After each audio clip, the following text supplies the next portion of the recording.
Hi everyone! In today's video, I'll show you how to easily remove the background from any photo using Canva. It only takes a few steps, so let's get started. First, go to canva.com and log into your account.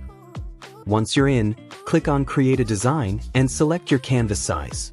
I'll use a blank canvas for this tutorial. Now, upload your image by clicking on Uploads in the left sidebar, then Upload Files.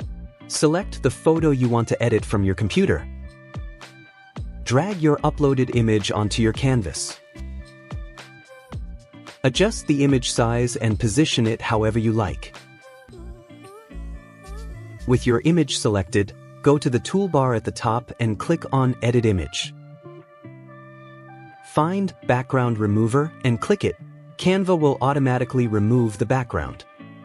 Wait a few seconds for the tool to work, and you'll see the background is removed. If any background is left, use Erase to clean it up.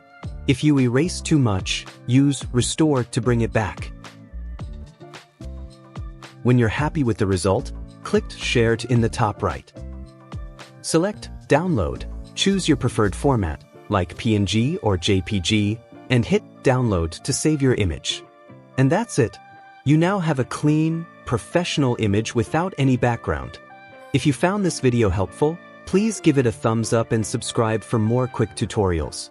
Let me know in the comments if you have any questions or other Canva tips you'd like to see. Thanks for watching, and I'll see you in the next video.